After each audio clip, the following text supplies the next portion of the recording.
So 2019 I came and started, but starting it was from watching YouTube videos. Through the watching, I came across the things of how to do business online. If you are watching this video, that means that you have an idea inside of you that you want to let out and share with the world. So I could watch people selling lipstick online, clothes, whatnot, everything on YouTube. I said, I think I should open an Instagram account and doing something that I'm really interested in. Came back to beads. If you're having a hard time starting your own online business, you're at luck, because Hawa, who is a stay-home mom, is a very successful business lady who earns her income selling beaded bags on Instagram. By watching the full interview, you'll understand her story and be on your path to starting a successful online business. Subscribe to the channel if you're new here and like the video, as it helps get this video to more viewers. Let's get into the video. My name is Okwalikonda Evelyn. I make beaded bags. I'm a stay-home mom and a wife. My tribe, I'm a Mochiga from Western Uganda. My religion, I'm a Muslim. That's why my brand is named Hawa's Gallery. I think what inspired me, I've always loved fashion. My dream was to be a designer, but not in the beaded bags. I've always wanted to be a designer from an early age, like from high school. I was always interested in anything fashion. If I'm watching any content, either TV, movies, I'm actually more interested in what they are putting on than what they are saying. It changed from campus. I thought, but still it was the same thing that would happen. I thought my guardian who was paying my school fees wouldn't manage the costs of the designer course. So I had to take a business course from Makerere University Business School, MOBS. So my inspiration has always been fashion, so it driven me to this. Yeah, you didn't let go of that. I didn't even look for a job after my degree. I was always interested in doing something related to fashion. I started in my second year at campus, but I didn't start with beaded bags. I used to make bangles and earrings, the beaded ones. But starting, I just met someone at campus. She was making those necklaces and bangles and whatnot. So she used to sell at the small gate mobs. So like in my break after the classes, I would check on her. I just stand there and look at what she's doing. So one day I was like, where do you buy this stuff? What's the price? What's the shop? Because I've always thought that every jewelry I see here comes from abroad. I didn't know that it was handmade. So seeing her doing it, I was like, I think I can also make something like this. So I went and bought beads and started playing around with them. But it was not serious. But still it got serious in the same semester, second year. Second year I had to move from where I was commuting with family. I had to move to hostel. So to manage my transport, upkeep, that's when I started it like a business. Which you are making? Like I started making bangles, necklaces and selling them in class every day. So students actually buy? Yeah, like students used to buy and I used to sell only in my class. Like I'm so quiet, I'm not that social.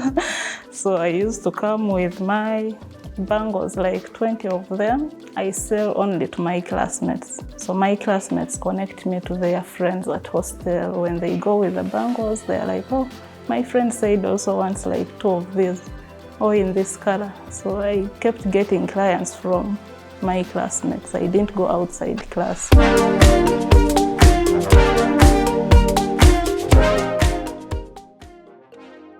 So at campus third year, I finished my third year, almost giving birth to my first baby. I was already expecting, so after campus, it was automatic that I'm sitting at home to raise my baby. So I kind of stopped working, but still I kept playing around because I had a lot of beads that I used to work with at campus. Then even the bags, I learned from my husband.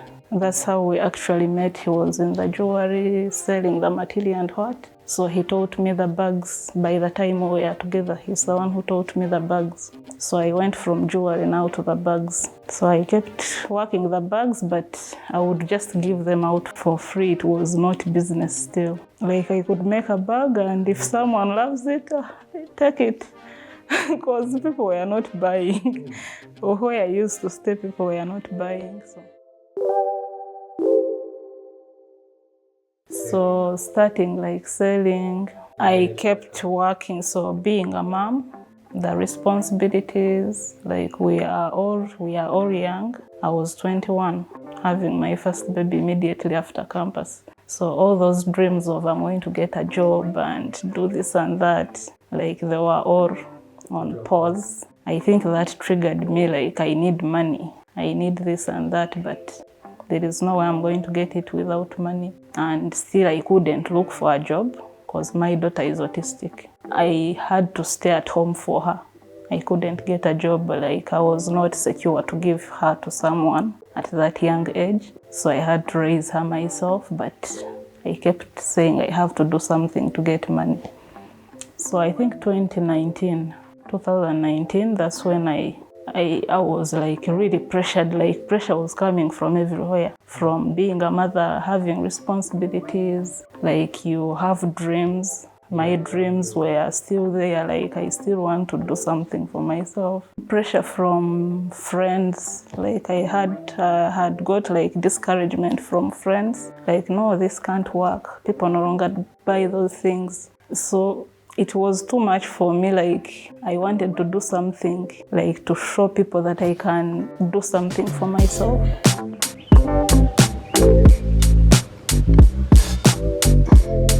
The end of 2018, I went home. So I talked to myself, I was like, this should be like a vacation to free your mind. Bad friends, goodbye. Now you're coming back for looking for something to do and from the things you know. Like I was doing beads, but I even tried teaching myself tailoring. So I was doing this and that, but around the fashion thing. But the area I was living in, like people don't understand the things. They won't buy, even at a cheaper price, they won't buy. So 2019, I came and started, but starting it was from watching YouTube videos, watching motivational speakers. Like I had that negativity within me, so I watched a lot of motivational videos.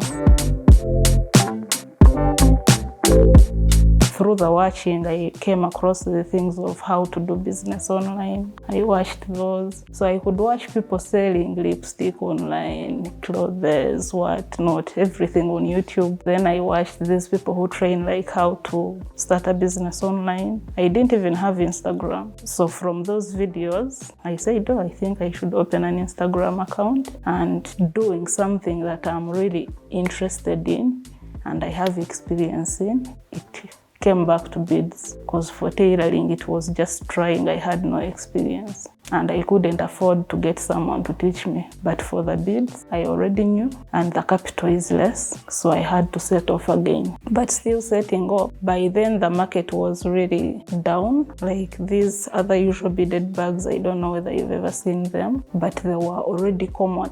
Like the market was not there. From the knowledge from these videos, I had to twist, like to do research and see where I can get something unique. So I searched other beaded bag pages and I saw, oh, there are many designs that people do of beaded bags. I think even the art helped. Like I've always had the art. I studied art in high school. So I could see a design and I think here they did like this and this. So I had to start from the knowledge from just YouTube to create my original designs. So that's how I started Instagram in 2019. No, I think I was not reserved because I was already having that pressure inside of looking for money, like earning something. So I think where the pressure was like something I couldn't manage, the pressure of Instagram, like the pictures, I can't model my own pictures, my own bags. So for that, I first struggled with it and I didn't even attempt to do it. I follow a lot of creators of everything. So I even follow photographers. I take my own pictures. So from that, I kept what I have as an insecurity. I keep researching to see whether there is something I can do, not doing what I'm insecure about. I always use natural backgrounds. If I don't take from inside the house, and I go outside and look for natural.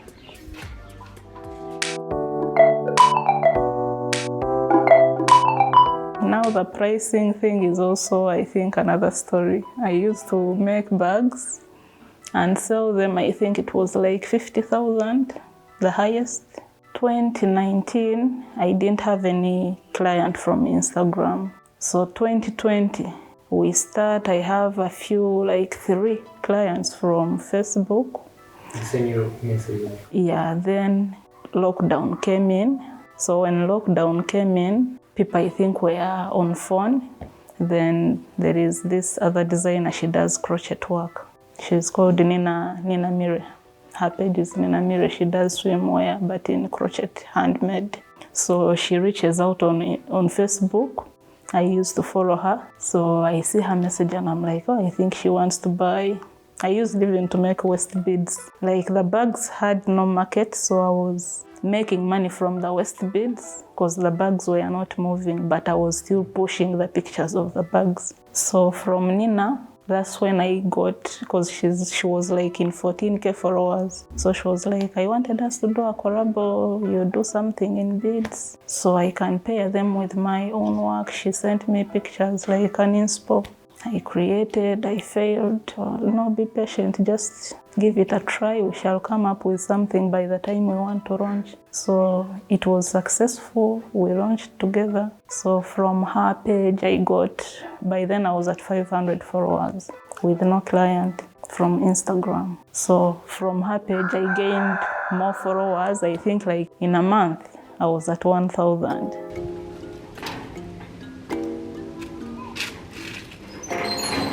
From Nina, I got the connection to, it is called Becky's Apparel, but it's no longer working.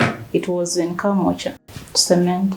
So she had my bags and she was like, people are not going to buy because of the lower price. She told me you have to have target clients. It was Nina who wanted to sell your bag? No, like me and Nina, we all had our work in her shop. But for my work was underpriced. Like she was like, you have to have a target client. Like which clients do you want? So she called me in a meeting and she was like, your pricing is not our target client. Like we are targeting high-end clients. So your bags are suitable for the clients, but the price is not their price. Like they won't want to buy something cheap that they're going to find everywhere. So within me, I was like, I think that is my target client, but I couldn't believe that they would buy.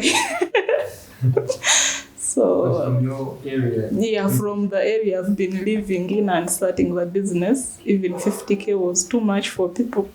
Like people were not buying. You say 50K, they're like, no, I had 20K. And 20K is the capital you've put, not considering your time.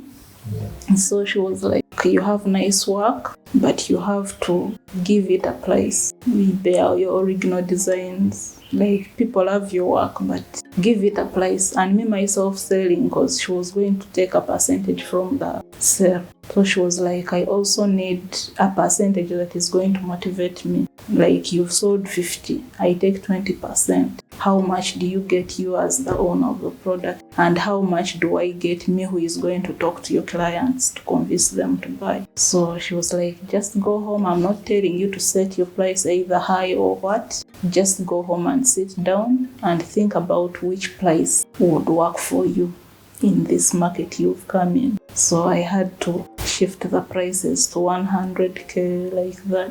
Like I've been raising every year, but I started from there. So from that, I started getting clients.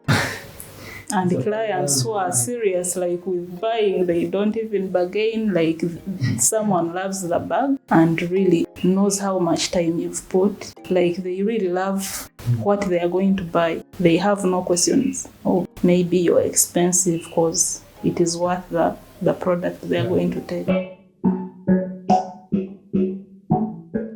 What I can say about that, like what I experienced from that, by the time I raised the prices, I was like, my bags were looking nice, but what I have today is better than that time. So that pricing also pushed me to create something that is really worth the price. Like someone is going to buy something at 100k, 150, 200, and it is worth it wherever that person is going to go and talk about the price of the bag.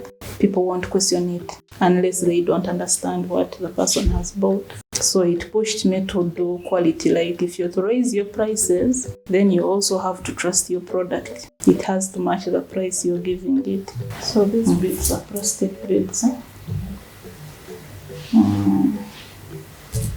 These ones are plastic. These are the same as these ones.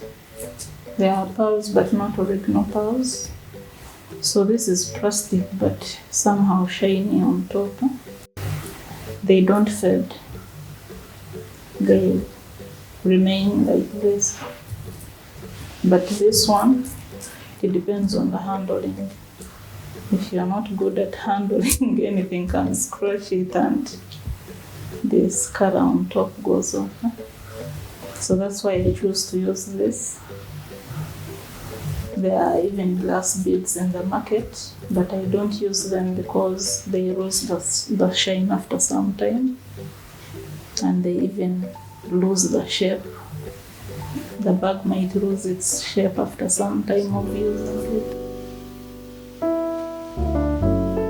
From 2020 was my first client, but it was not too much pressure. So I was still waking up, doing housework. Then I sit and make my bags. Like from all that YouTube session, I learned that I have to see this as my job, not like a hobby like it used to be. So when I got that mindset, every day I knew I had to do something about the bags. So I do my housework and do my bags.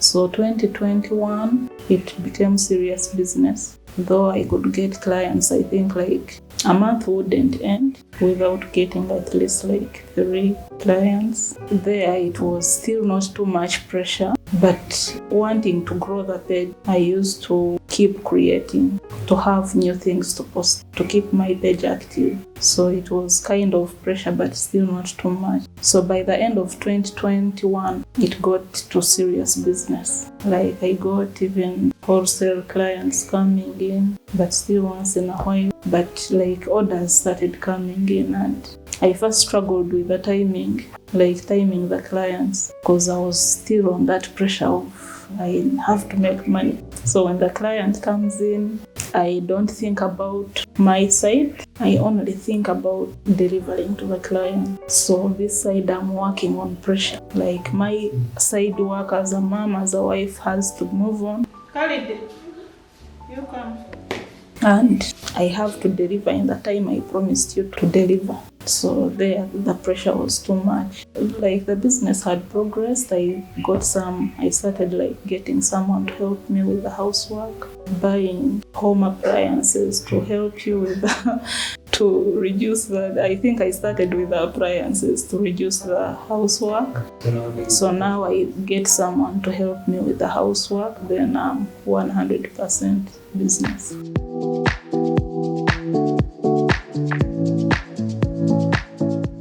I think the platform is Instagram. Like I said, I first started with Facebook as I built my Instagram, but still our Facebook is not my target market. Like it is what I was dealing with before I raised my prices. That is Facebook.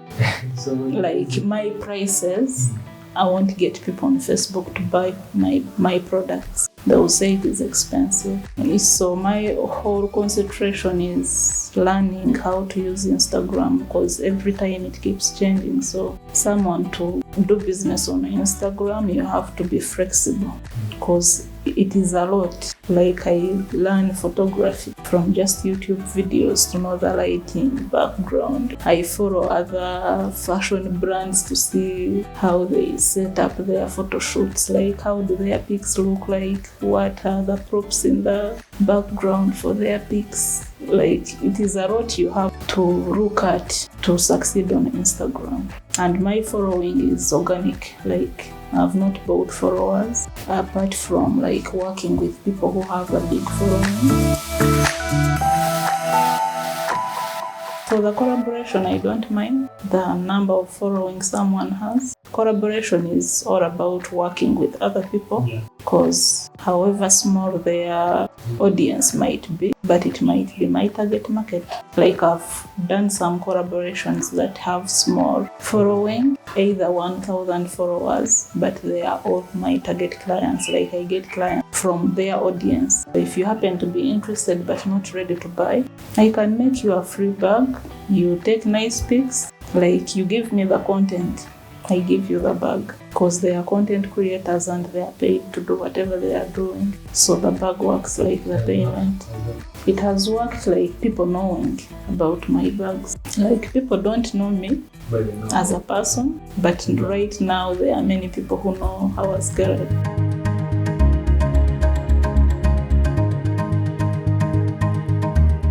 I think staying motivated, it starts with the passion I have for what I do. Like it is something that is not going to go anywhere. I still love fashion. Whatever content I take in apart from watching movies is fashion. Whichever content I like consume, the people I follow, even if I'm to follow a celebrity, first I love their style. So it is always fashion related. Also the money, like you have to keep the money coming in. That also keeps me motivated. And I also have people I look up to. Like I have like 3 beaded bag brands that I look up to. I don't compete with them, but they are like brands I stalk. I follow them to get the inspiration. They inspire me in all ways, like how they present their work on social media, them having shops, like physical shops. I'm motivated by them on how they even have people to work for them. Their product, how it looks like you look at the bag and see the price and you're like, it's worth it. Clients reach out to you and they're like, oh, there is this bag, it looks nice, there is this. The day I saw those pages, I was like, I think I have to brand myself like this. So there is a specific type of bead I use. I use this one, then there is some other small one. So they stick to one type of bead.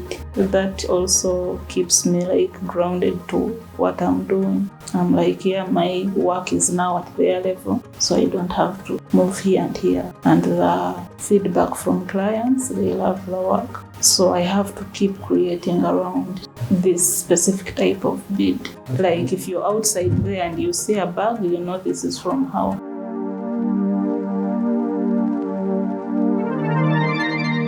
The challenges I've faced in the business, when I was just starting, I didn't have market. So anyone who would be starting, that would be a big challenge that would either set you back, or if you're not patient, it would be a big setback because the market is totally not there.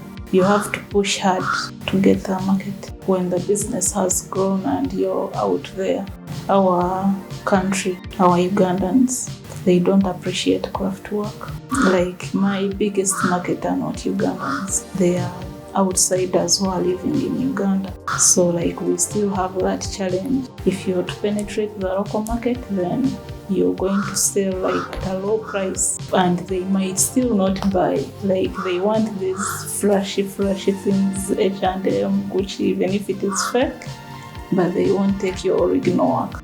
Ugandans don't appreciate craft work. They either take it for a cheaper price or leave it. And that is still not appreciation. Like someone buys and they think they are like helping you, not like they love the work. And I think for someone doing craft work, it is something that motivates you, seeing the love that client is putting in whatever they are buying from you. My clients love what they are buying. You might even move outside and bump into someone like 5 times and they are still holding your bag every time you meet them. So we still have challenges with that local market to get there. They have not yet gotten there, and every person who is doing creative work, it is the same story for them. So that comes to someone who is just starting, because when you're starting, you're targeting the local market and they are not in love with whatever you're making. Like if they buy, they're just helping you. That is the mindset. There is that thing in our country, like people might even fail to give you an opportunity when it is coming from undermining your whatever you're doing or your status as. Like for me, I live a simple life. So someone up there high end might fail to give Howard's Gallery an opportunity because me as a known, I don't match their status. So that is something that someone should know, and that shouldn't be like a negativity to you. When you stick to whatever you want and you know what you're doing is nice, then the right clients are going to come to you.